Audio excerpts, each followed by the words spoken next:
ஆதவர்ஜுனா அவர்களும் மாண்புமிகு ராஜ்மோகன் அவர்களும் ஓட விட்டுருக்காங்க.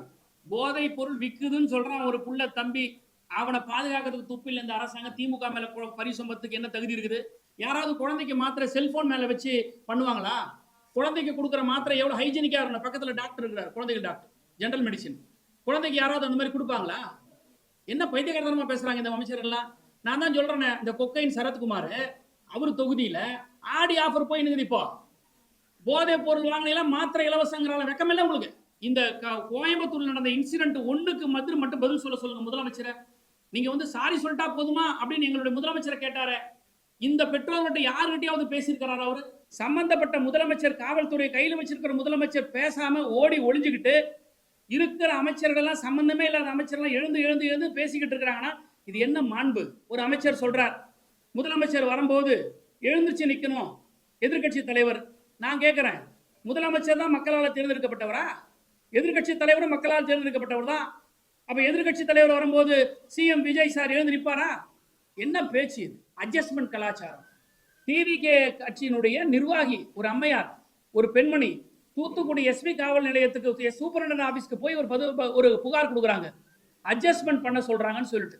இது என்ன மக்களுக்கான ஆட்சியா, அட்ஜஸ்ட்மெண்ட்கான ஆட்சியா?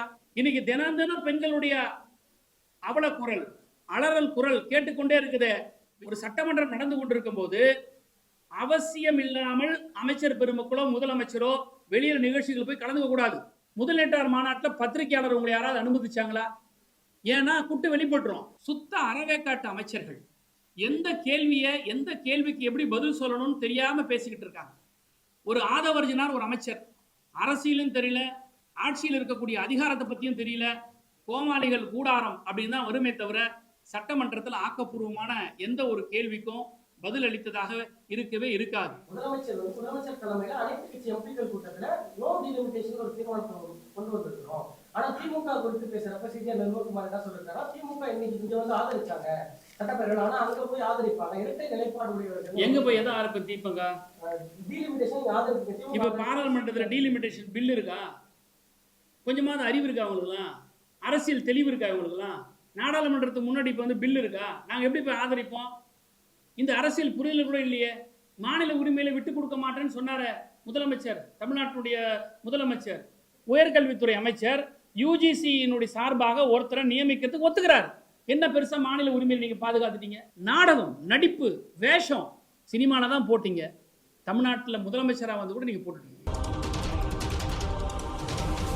பெண்கள் பாதுகாப்பு ரொம்ப நான் ஸ்ட்ரிக்டா வச்சிருப்பேன்னு சொன்னார்.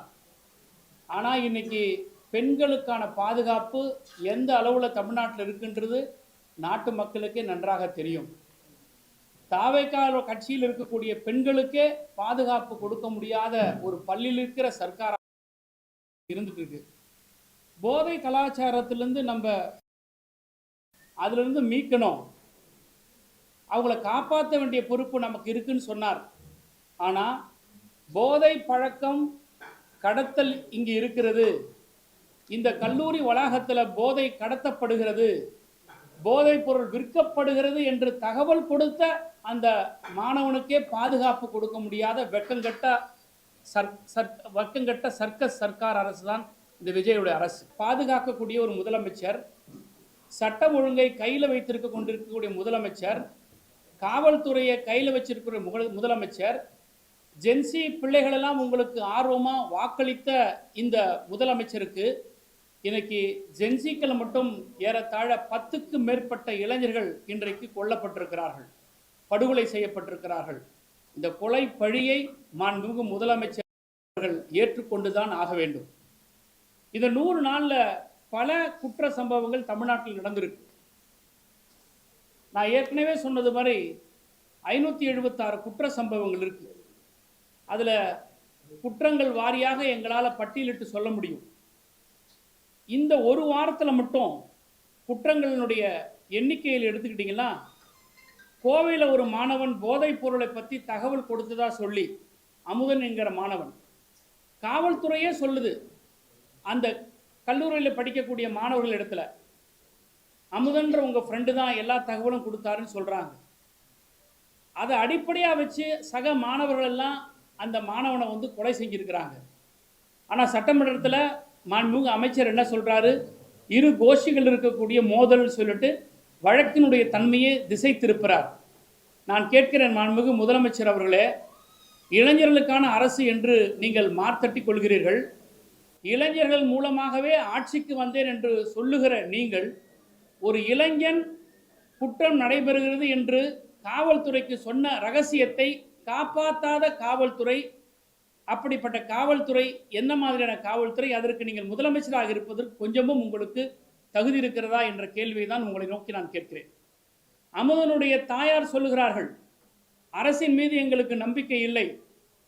மாண்புமிகு எதிர்க்கட்சி தலைவர் அண்ணன் உதயநிதி அவர்கள்தான் எங்களுக்கு நீதி பெற்று தர வேண்டும் என்று சொல்லுகிறார்கள் என்று சொன்னால், ஆளுகிற அரசின் மீது இந்த நாட்டு மக்களுக்கு நம்பிக்கை இல்லை. எதிர்வரிசையில் இருக்கக்கூடிய எதிர்க்கட்சியா இருக்கக்கூடிய திராவிட முன்னேற்ற கழகத்தின் மீது தான் நம்பிக்கை இருக்கிறது என்பது இது எடுத்து காட்டுகிறது. நேற்றைக்கு திருவொற்றியூரில் 2 அமைச்சர்கள், ஆதவ அர்ஜுனா அவர்களும் மாண்புமிகு ராஜ்மோகன் அவர்களும் ஓட விட்டிருக்காங்க. இந்த 100 நாள் சாதனை என்னவென்று சொன்னால், அமைச்சர்களை தலை தெறிக்க ஓட வைத்ததுதான் இந்த 100 நாள் சாதனை. இதே மாதிரி தண்டையார்பேட்டையில் கஞ்சா வித்ததை தட்டி கேட்ட பையனை அம்மிக்கல்ல தூக்கி கொலை செஞ்சிருக்கிறாங்க. திருவரம்பூர்ல 2 தாவேக்காக்காரங்க ஒருத்தரை வெட்டி கொலை பண்ணியிருக்கிறாங்க. விருதுநகர்ல ஒரு ஸ்கூல் பொண்ணை டார்ச்சர் பண்ணதுக்கு தட்டி கேட்ட அப்பாவை வெட்டி கொண்டு இருக்கிறாங்க. காஞ்சிபுரத்தில் கோயில் திருவிழாவில் 2 இளைஞர்கள் வெட்டி கொண்டு இருக்கிறாங்க. திருபுவனத்தில் 25 வயசு இளைஞரை வெட்டி கம்மாயில் வீசி இருக்கிறாங்க. திருப்பூரில் லவ் பண்ண சம்மதிக்க மறுத்த அந்த பெண்ணை கொலை செஞ்சது மட்டுமல்ல, அந்த அம்மாவையும் இளைஞர்களையும் கொண்டு இருக்கிறாங்க. ஈரோட்டில் ஃபேன்சி ஸ்டோருக்குள்ளே புகுந்து ஒரு பெண்ணை கத்தியால் குத்தி இருக்கிறாங்க. இதெல்லாம் இந்த கடந்த ஒரு வாரத்தில் நடந்த குற்ற சம்பவங்கள். அம்பத்தூரில் புதூரில் ஆட்டோவில் ஒரு பெண்ணை உட்கார வச்சு கழுத்தை அறுத்து ரோட்டில் வீசி இருக்கிறாங்க. இந்த மாதிரியான குற்ற சம்பவங்கள்லாம் இதுக்கு முன்னாடி நடக்கவே இல்லை. சினிமா படத்தில் வர மாதிரி காட்சிகளை, கொலை காட்சிகளை அரங்கேற்றி கொண்டிருக்கிறாங்க. கும்மிடிப்பூண்டியில் 17 வயசு இளைஞனை கொன்று கல்லறை மேலே போட்டு, இன்னும் சொல்ல போனால் சில கொலை சம்பவங்களை செய்து ரீல்ஸ் எடுத்து வெளியிடுறாங்க. இதெல்லாம் எந்த கலாச்சாரத்தை காட்டுது? ஒரு திரைத்துறையிலிருந்து வந்தவர் தமிழ்நாட்டுக்கு முதலமைச்சர், அதனுடைய விளைவு என்னன்னா, நீங்கள் திரைப்படத்தில் ஹீரோவாக இருக்கலாம், திரைப்படத்தில் நீங்கள் நடித்து காட்டின அந்த ஹீரோயிசத்தெல்லாம் பார்த்து இன்றைக்கி தமிழ்நாட்டு இளைஞர்கள் இதை செய்கிறார்கள். தமிழ்நாட்டுடைய இளைஞர்களுக்கு நீங்கள் ஒரு தவறான முன் உதாரணமாக இருக்கிறாங்கன்றது தான் இதை எடுத்து காட்டுது. வேலூரில் தலைமை பெண் காவலரே குத்தி கொண்டு இருக்கிறாங்க. இதை விட என்ன கேவலம் இருக்குது? வெக்கமா இல்லையா முதலமைச்சருக்கு? காவல்துறையை தன் கையில் வச்சிருக்கக்கூடிய முதலமைச்சர் காவல்துறை இடத்துல தகவலை கொடுக்குறாங்க. தகவல் கொடுத்த பையனை காப்பாற்றுறதுக்கு வக்கில்ல இந்த காவல்துறைக்கு. ஆனால் எதிர்க்கட்சி தலைவர் கைதின் போது சாலைகள் இருக்கக்கூடிய திராவிட முன்னேற்ற கழகத்தினுடைய இளைஞரை பார்த்து 2 கையை வச்சு அடிப்பார் சென்னை மாநகரத்தினுடைய ஆணையாளர் கமிஷனர் அமல்ராஜ். எந்த கமிஷனர் எந்த காவல்துறை கமிஷனர் ஒரு கைது நடவடிக்கையெல்லாம் ஸ்பாட்டுக்கு வந்திருக்கிறாங்க? இருக்கிற வேலையை விட்டுட்டு வேற வேலையை நீங்கள் செஞ்சுக்கிட்டு இருக்கிறதுனால தான் இந்த குற்ற சம்பவங்கள் நடக்குது. அன்றைக்கி திமுகவினுடைய இளைஞருடைய முதுகலை 2 கையை வச்சு அடிக்கிறீங்களே, அந்த ஆர்வம், அந்த ஆளுமை குற்றவாளியை கண்டுபிடிக்கிறதுக்கு இந்த காவல்துறை இருக்க வேண்டும். கோயம்புத்தூரில் இதே மாதிரி நகைக்காக ஒரு வயதான பெண்ணை கொண்டு இருக்கிறாங்க. இந்த ஆட்சியில் பச்சிலம் குழந்தையிலிருந்து பல்லில்லாத பாட்டி வரை பாலியல் வன்கொடுமைக்கு ஆளாக்கப்பட்டு கொலை செய்யப்படுகிறார்கள். நான் ஆட்சிக்கு வந்தால் சட்ட ஒழுங்கை காப்பாற்றுவேன்னு சொன்னார். இதுதான் சட்ட ஒழுங்கை காப்பாற்றுற லட்சணமா? நான் ஆட்சிக்கு வந்த பிறகு மக்களுக்கான ஆட்சியை நான் தருவேன்னு சொன்னீங்க. மக்களுக்கான பிரச்சனை இதுவரைக்கும் எதை பேசியிருக்கிறீங்க? நீங்கள் காவிரி நதி பிரச்சனைக்காக நீங்கள் வாய் திறந்துருக்கிறீங்களா?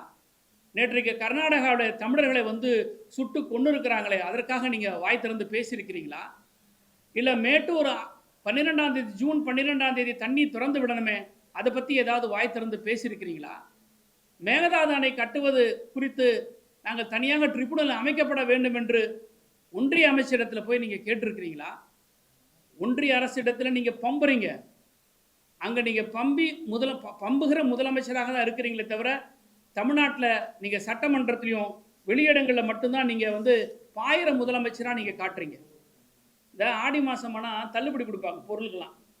ஒரு சட்டை வாங்கினா ஒரு சட்டை ஃப்ரீ, ஒரு பேண்ட் வாங்கினா ஒரு பேண்ட் ஃப்ரீ, ஒரு ஜாக்கெட் பிட் வாங்கினா இன்னொரு ஜாக்கெட் பிட் ஃப்ரீன்னு ஆடி மாதம் தள்ளுபடி கொடுப்பாங்க. அந்த மாதிரி இந்த கொக்கைன் பவுடர் பயன்படுத்தின சரத் மந்திரியினுடைய தொகுதியில் கஞ்சா வாங்கினா மாத்திரை ஃப்ரீ.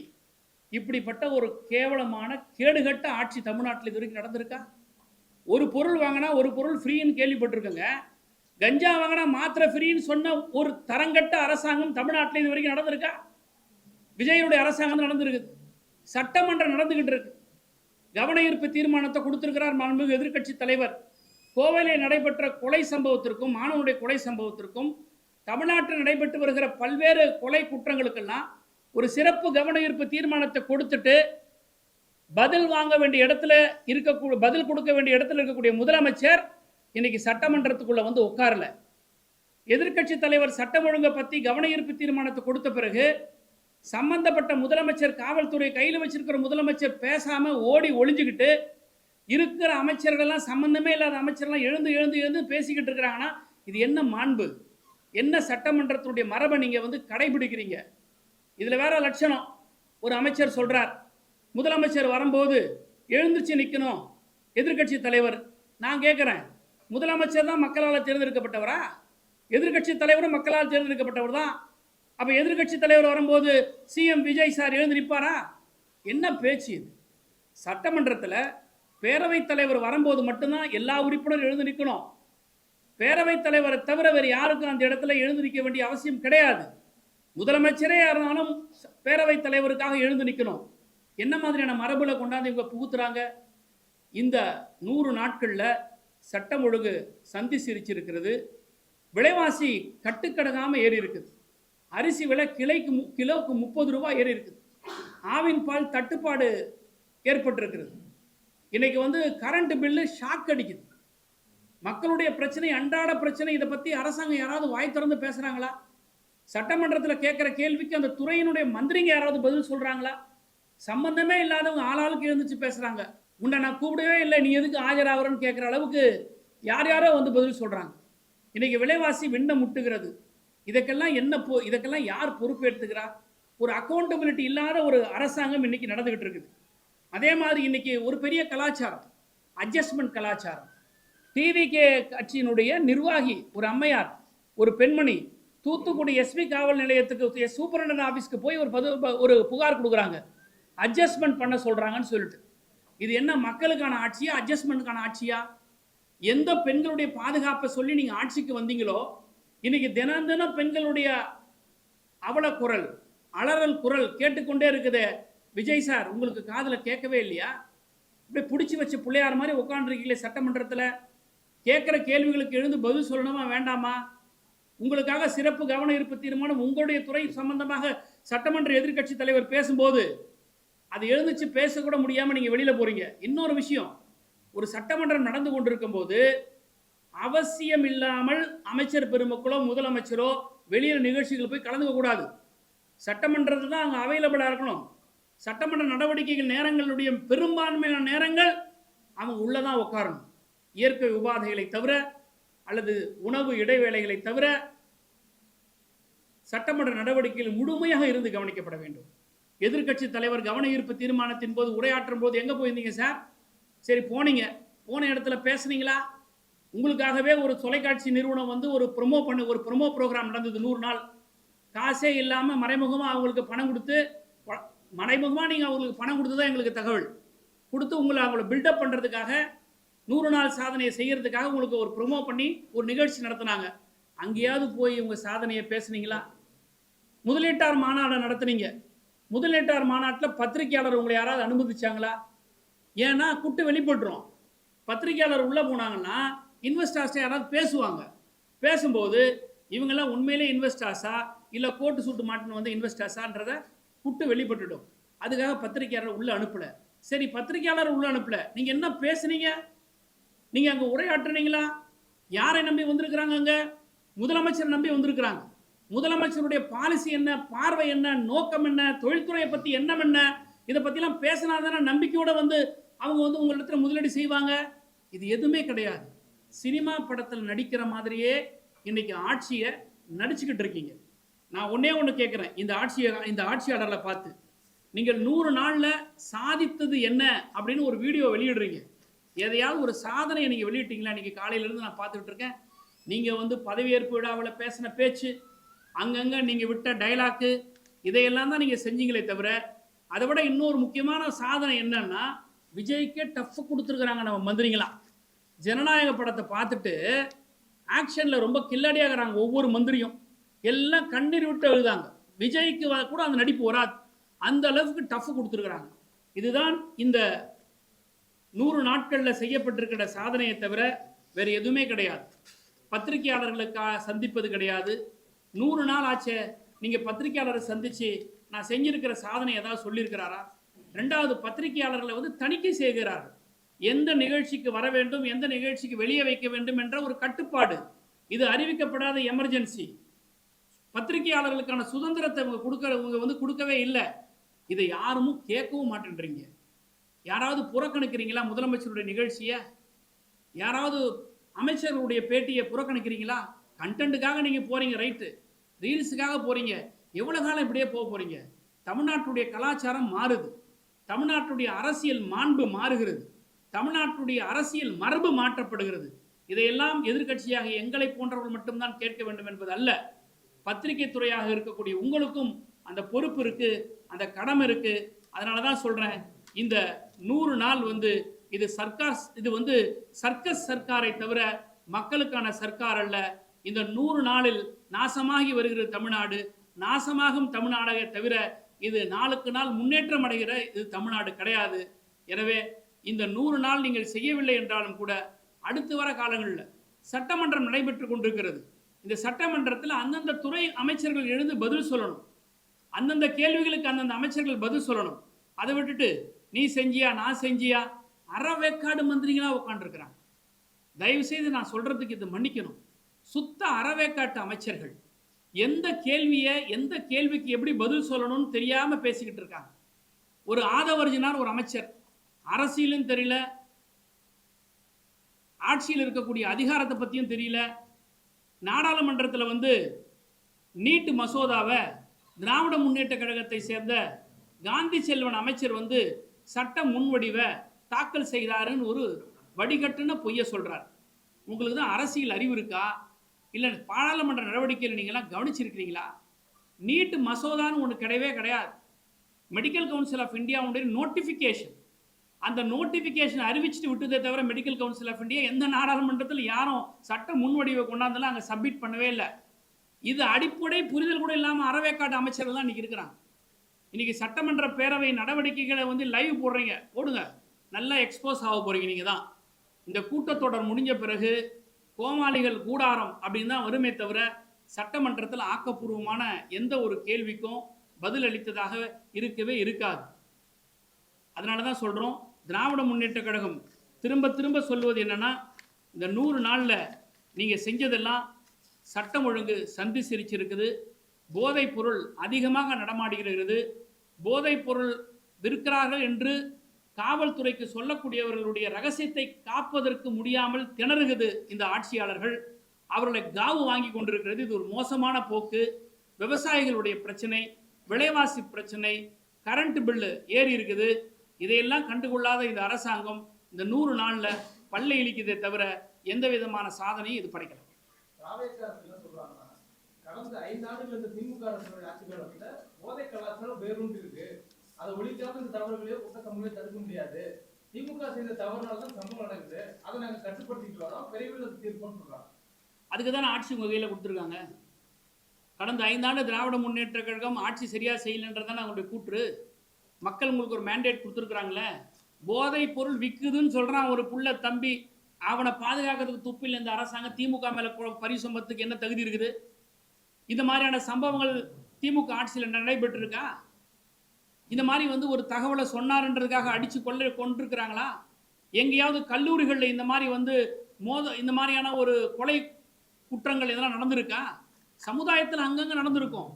ஆனா இது அரசினுடைய ஃபெயிலியர். இது அதான் நான் கேட்கிறேன். டிஜிபி டெய்லியும் கவர்னன்ஸ் போலீஸ் கவர்னன்ஸை பார்க்குறாரா? டிஜிபி சென்னை கமிஷனர் வந்து இதெல்லாம் கவனிக்கிறாரா? நட்சத்திர விடுதி, நட்சத்திர ஹோட்டலுங்கிற முதலாளிகளெல்லாம் கூப்பிட்டு யாருக்கும் லஞ்சம் கொடுக்காதன்னு சொல்லி சொல்றாரு. ஏன் அவங்கள கூப்பிட்டு சொல்றீங்க? உங்க கான்ஸ்டபிளை கூப்பிட்டு சொல்லுங்க, இன்ஸ்பெக்டரை கூப்பிட்டு சொல்லுங்க, எஸ்ஐயை கூப்பிட்டு சொல்லுங்க, 10 மணிக்கு மேல போகாதப்பாங்கன்னு. அதை சொல்ல மாட்டேன்றீங்க. திமுக மீது குற்றம் சுமத்தக்கூடிய இந்த ஆட்சியாளர்கள் நீங்க என்ன நடவடிக்கை எடுத்தீங்க? நீங்க பதவியேற்பு விழா என்பது சொன்னீங்களா இல்லையா? இளைஞர்களை போதைப் பொருள் இருந்து காப்பாற்றப்படணும்னு சொன்னீங்களா இல்லையா? என்ன செஞ்சிருக்கீங்க? காவு கொடுத்துட்டு இருக்கீங்க டெய்லியும். இதை விட என்ன லட்சணம் உங்களுக்கு? 100 நாள்ல சாதனை கேக்குறீங்க. 100 நாள்ல எதுவுமே கடந்த ஆட்சியில விட்டு வைக்காத நிதி பெருக்கி இருக்கிறோம். வருவாயை கூட்டி அதுக்கப்புறம் தான் செய்ய முடியும். 100 நாள்ல என்னென்ன இருக்கோ அதை மக்களுக்காக நேர்மையா செஞ்சிருக்கோம். லீக்கேஜஸ் ஸ்டாப் பண்ணிட்டு இருக்கோம்னு சொல்றாங்க. கொண்டாந்து காட்ட சொல்லுங்க. லீக்கேஜை காட்டியிருக்கிறேன்னா உங்களோட நிதிநிலை அறிக்கையில வருவாய் உயர்ந்திருக்கணும்ல. 15,000 கோடி வருவாய் வந்திருக்குதுன்னார். உடனே எங்களுடைய முன்னாள் நிதியமைச்சர் தங்கம் தென்னரசு எழுந்திருச்சு 15,000 கோடி வந்திருக்குதுன்னா எந்தெந்த அக்கௌண்ட்ல எந்தெந்த ஹெட்ல வந்திருக்குது மாண்புமிகு அமைச்சர் சொல்ல முடியுமான்னு கேட்கிறார். உடனே நிதி அமைச்சர் எழுந்து பெடரி அடிச்சு ஓடுறாரு. இல்ல வரும் அப்படின்னு நாங்க எதிர்பார்க்கிறோம்னார். வரும்ன்றது எதிர்பார்க்கறதுங்கிறது வேற, வந்துருச்சுன்னு சொல்றது வேற. ஆனா இவங்க எவ்வளவு பொய் சொல்றாங்க பாருங்க. நாங்க ஊழலே ஒழிச்சிட்டுன்னு சொல்றாங்க. ஆனா அரசு வழக்கறிஞர்களுக்கு லஞ்சம் வாங்கிட்டு இருக்கிறாங்க. 15,000 கோடியை நாங்க வந்துருச்சுன்னு சொல்றாங்க. எங்களுடைய சட்டமன்ற உறுப்பினர் எழுந்து கேள்வி கேட்டா வரும் நாங்க எதிர்பார்க்கிறோன்றாங்க. அப்ப 15,000 கோடி உங்களுக்கு வந்திருக்குமே ஆனால் நிதிநிலை அறிக்கையில ரிஃப்ளெக்ட் ஆயிருக்கணும். லீக்கேஜை நீங்க ஷட்டில் பண்ணிருக்கீங்கன்னா எவ்வளவு லீக்கேஜ் எந்தெந்த துறையிலிருந்து நீங்க அடைச்சிருக்கீங்க, அதன் மூலியமாக எவ்வளவு வருமானம் வந்திருக்குது, அந்த பணத்தெல்லாம் கொண்டாந்து கஜானால சேர்த்திருக்கீங்களா அப்படின்றதெல்லாம் சொல்லணும். இதையெல்லாம் சொல்லாம சும்மா வாயில வடை சொல்ற மாதிரி நாங்க 15,000 கோடி கொண்டாண்டோம், 15,000 கொண்டாடினா நீங்க என்ன போய் அம்பாரத்துல போய் அரப்பறதுக்கு கொண்டாந்து வெள்ளாமையை கொண்டாந்து நீங்க கஜானால சேர்த்திருக்கீங்களா? கடந்த திமுக ஆட்சியிலும் இதே மாதிரி குற்றங்கள் நடந்துருக்குது. அப்பெல்லாம் திமுக தனிநபர்களுடைய பிரச்சனை, அது ஒரு சமூக பிரச்சனை இல்ல, தனிநபர்கள் நடக்கக்கூடிய தாக்குதலுக்கும் கொலைகளுக்கும் அரசு பொறுப்பேற்க முடியாதுன்னு சொன்னாங்க. இப்போ தாவேக அரசு நடக்கக்கூடிய தனிநபர்களுடைய தாக்குதலுக்கும் கொலை சம்பவங்களுக்கும் எப்படி அரசு பொறுப்பேற்க முடியும்? கோவையில் அமுதன் கொலை செய்யப்பட்டது தனிநபர் தாக்குதலா? திருவற்றியூர்ல ஒரு மாணவன் கொலை செய்யப்பட்டிருக்கான தனிநபர் தாக்குதலா? இதெல்லாம் தனிநபர் தாக்குதலா? தனிநபர் தாக்குதல் நடைபெற்றதுக்கு நடவடிக்கை எடுக்கப்படணும். திமுகவுடைய ஆட்சியில குற்றங்கள் நடைபெற்றதே வச்சுக்கங்க, நிறைய வச்சுதே வச்சுங்க. ஆனா எல்லாத்துக்கும் நடவடிக்கை எடுக்கப்பட்டதா இல்லையா? காவல்துறை தூங்கிட்டு இருந்ததா? நான் கேட்கிறேன், இந்த கோயம்புத்தூர்ல நடந்த இன்சிடென்ட் ஒண்ணுக்கு மட்டும் பதில் சொல்லுங்க முதலமைச்சரை. நீங்க சாரி சொல்லிட்டா போதுமா அப்படின்னு எங்களுடைய முதலமைச்சரை கேட்டாரு. இந்த பெற்றோர்கிட்ட யாருகிட்டயாவது பேசியிருக்கிறார் அவரு? ஆனால் எதிர்கட்சி தலைவர் தான் அலைபேசியில கூப்பிட்டு பேசுறார் அமுதனுடைய பெற்றோரிடத்துல. அந்த பெற்றோர் சொல்றாங்க, எங்களுக்கு நம்பிக்கை உங்க மேலதான் இருக்கு, எதிர்கட்சி தலைவரான உதயநிதி ஸ்டாலின் மேலதான் நம்பிக்கை இருக்கு, இந்த அரசின் மீது நம்பிக்கை இல்லைன்னு சொல்றாங்களே. ஓட்டு போட்டு வந்திருக்கிற மைனாரிட்டி கவர்மெண்ட் தான், ஆனா ஆட்சியில் இருக்கீங்க நீங்க. ஆனா உங்க மேல மக்களுக்கு நம்பிக்கை இல்லை, எதிர்கட்சி மேலதான் நம்பிக்கை இருக்கு. அமைச்சர் சரத் அவர்கள் இந்த பவுடர் பயன்படுத்துற விஷயம், அது குறித்து நான் ஏற்கனவே விளக்கம் கொடுத்தேன் அப்படின்னு சொல்லி சட்டமன்றத்திலே அதை சொல்லிட்டு இதுக்கப்புறம் அதை பேச வேணாம், நான் தான் விளக்கம் கொடுத்தேன். என்ன விளக்கம் கொடுத்தாரு? அதை ஒரு குழந்தைக்கு மாத்திரையை கசி கொடுத்தாரு. குழந்தைக்கு மாத்திரையை கசிக்க கொடுக்கறதுலாம் அப்படிதான் செய்வார். நீங்களே சொல்லுங்க சார் யாராவது. குழந்தைக்கு நான் கேட்கறேன், இன்னைக்கு நான் ஒரு குற்றச்சாட்டு சொல்லியிருக்கேன். குழந்தைக்கு மாத்திரை கொடுத்ததா விளக்கம் சொல்றாருல, அந்த குழந்தை எங்க? அந்த குழந்தை பக்கத்துல எங்க இருந்ததா? முதல்ல அவர் பக்கத்துல உட்கார்ந்தது அந்த குடும்பத்துக்கு சம்பந்தப்பட்டவங்களான்னு சொன்னார் அவரு. குழந்தைக்கு மாத்திரையை அப்படி பவுடர் பண்ற டெக்னாலஜி எங்க கத்துக்கிட்டாரு அவரு? ஒன்று டெமோ பண்ணி காட்ட சொல்லுங்க பார்க்கலாம். எல்லாரும் முன்னாடி உங்க ஊடகங்கள் முன்னாடி டெமோ பண்ணி காட்ட சொல்லுங்க. யாராவது குழந்தைக்கு மாத்திரை செல்போன் மேல வச்சு பண்ணுவாங்களா? குழந்தைக்கு கொடுக்குற மாத்திரை எவ்வளவு ஹைஜீனிக்கா இருக்கணும். பக்கத்துல டாக்டர் இருக்கிறார், குழந்தைகள் டாக்டர், ஜெனரல் மெடிசின். குழந்தைக்கு யாராவது அந்த மாதிரி கொடுப்பாங்களா? என்ன பைத்தியகாரத்தனமா பேசுறாங்க இந்த அமைச்சர்கள்லாம். நான் தான் சொல்றேன், இந்த கொக்கையின் சரத்குமார் அவர் தொகுதியில ஆடி ஆஃபர் போய் நிக்குது. இப்போ போதை பொருள் வாங்கினீங்களா மாத்திரை இலவசங்கிறால வெக்கம் இல்லை உங்களுக்கு?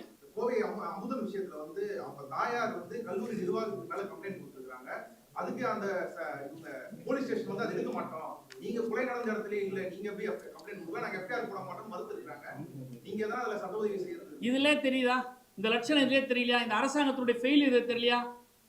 முதலமைச்சருடைய அவரால் இன்னபிலிட்டி, முதலமைச்சருடைய கையாளாகத்தனம், முதலமைச்சருடைய இயலாத தன்மை, முதலமைச்சரிடத்தில் நிர்வாகம் இல்லை என்பது இதை விட என்ன காட்டுது? ஒரு பேரண்ட்ஸ் கொலை செய்யப்பட்ட பாதிக்கப்பட்டவங்க கம்ப்ளைண்ட் கொடுக்குறாங்க. ஆனா அந்த கம்ப்ளைண்ட் வாங்க மாட்டேன்னு காவல்துறை சொன்னா வெக்கப்பட வேணாம், அவமானப்பட வேணாம்? முதலமைச்சர் எங்க போறாரு? இப்ப இந்த முதலமைச்சருக்கு வீரவசனம்லாம் எங்களுடைய அரசாங்கத்தை எங்களுடைய தலைவரை பத்தி கேட்டாரு. அப்ப இருந்த வீரம்லாம் எங்க போச்சு? அந்த கல்லூரி நிர்வாகத்தை பேட்டி கொடுக்க சொன்னது யார் சார்? எங்கேயாவது ஒரு நிறுவனம் வந்து முன்கூட்டி வந்து கல்லூரி நிறுவனம் வந்து பேட்டி கொடுக்குமா? யாருடைய பேக்கிங் இல்லாம கொடுப்பாங்க? அவங்க காவல்துறை அரசினுடைய பேக்கிங் இல்லாம கொடுக்காதது. நீதி வழங்குறதை விட்டுட்டு அந்த பாதிக்கப்பட்டவங்க மேலே குற்றம் சுமத்துறதுன்னா இது என்ன மாதிரியான அரசாங்கம் இது? முதலமைச்சர் சுதந்திர தின உரையில என்ன சொல்லியிருக்காங்க, நிர்வாக ரீதியா நாங்க மத்திய அரசுக்கு ஒத்துழைப்பு தருவோம், ஆனா தமிழ்நாடோட உரிமைகளை விட்டு தர மாட்டோம்னு பேசியிருக்கிறாரு. என்ன ஒத்துழைப்பு கொடுத்து என்ன உரிமையை மீட்டெடுத்தார்? நான் கேட்கிறேன். National song and national anthem, இந்த ரெண்டு பாடல்களை நேஷனல் ஹானரிங் ஆக்ட் கொண்டாடுறாங்க. அந்த ஹானரிங் ஆக்ட்ல வந்து எந்த பாடல் எந்த வரிசையில் வரணுன்றத பில் வருது, பாஸ் ஆகும். இவங்களுக்கு நாடாளுமன்றத்தில் உறுப்பினர்கள் அதை விட்டுடுங்க. ஆனால் வந்தே மாதரம் பாடல் இருக்கக்கூடிய சில பத்திகள் ஒரு குறிப்பிட்ட மத பிரிவினரை புண்படுத்தக்கூடிய நோக்கத்தில் இருக்கிறதுனால தான் அன்றைய காலகட்டத்திலே அது நீக்கப்பட்டது, அது பாடப்படலை. இப்போ திராவிட முன்னேற்ற கழகத்தை சேர்ந்த நாடாளுமன்ற உறுப்பினர் துணை பொதுச் செயலாளர் ராசா எழுந்து நாடாளுமன்றத்தில் சொல்றார், அமெண்ட்மெண்ட் கொடுக்குறார், நீங்க கொண்டு வாங்க, ஆனால் இந்த பத்தியை அன்றைக்கே எதிர்ப்பு தெரிவிக்கப்பட்டது, அதை நீங்க நீக்குங்கன்னு சொன்னாங்க. ஆனா அதை நீக்காமையே நிறைவேற்றுறாங்க.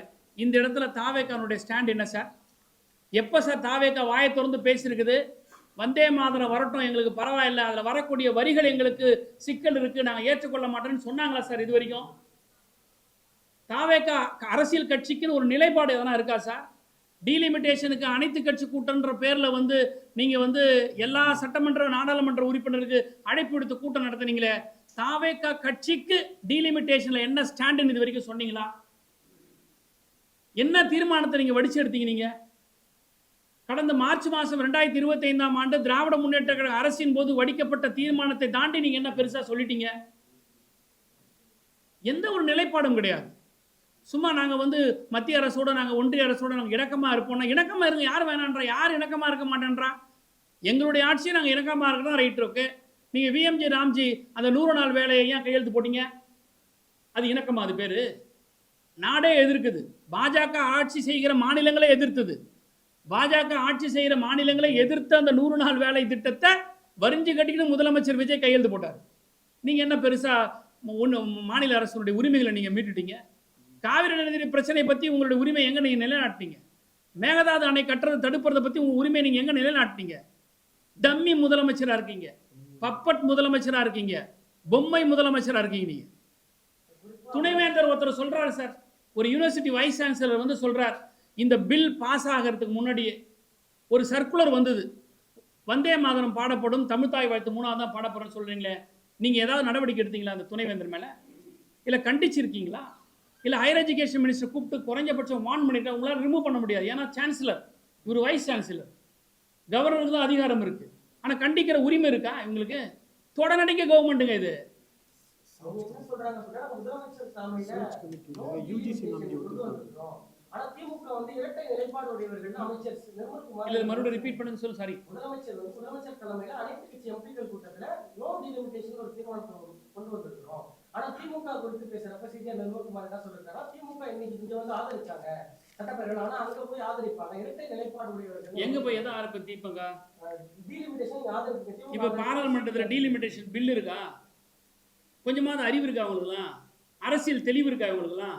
நாடாளுமன்றத்துக்கு முன்னாடி இப்போ வந்து பில் இருக்கா? நாங்கள் எப்படி போய் ஆதரிப்போம்? இந்த அரசியல் புரியல கூட இல்லையே. மாநில உரிமையில விட்டு கொடுக்க மாட்டேன்னு சொன்னார முதலமைச்சர், தமிழ்நாட்டுடைய முதலமைச்சர். வைஸ் சான்சலரை வந்து நியமிக்கிறதுக்காக ஒரு சர்ச் கமிட்டி போடும். அந்த வைஸ் சான்சலர் நியமிக்கிறதுக்கு சர்ச் கமிட்டி போடும்போது, நாங்கள் ஆட்சியில் இருக்கும்போது கவர்னர் என்ன சொல்றார், அவர் ஒருத்தரை நியமிக்கிறோம் அப்படிங்கிறார். ஆல்ரெடி சான்சலர் சார்பாக ஒன்று இருக்கு. ஆனால் யூஜிசி சார்பாக ஒருத்தரை போடணும்னு சொன்ன விஷயத்தை நாங்கள் தடுத்தோம், நாங்கள் எதிர்த்தோம், நாங்கள் நியமிக்கவே இல்லை. ஆனால் இந்த ஆட்சி வந்த பிறகு, தாவேகா ஆட்சி வந்த பிறகு உயர்கல்வித்துறை அமைச்சர் யூஜிசியினுடைய சார்பாக ஒருத்தரை நியமிக்கிறதுக்கு ஒத்துக்கிறார். என்ன பெருசா மாநில உரிமையை நீங்க பாதுகாத்துட்டீங்க? நாடகம், நடிப்பு, வேஷம், சினிமால தான் போட்டீங்க. தமிழ்நாட்டில் முதலமைச்சராக வந்து கூட நீங்க போட்டுட்டீங்க.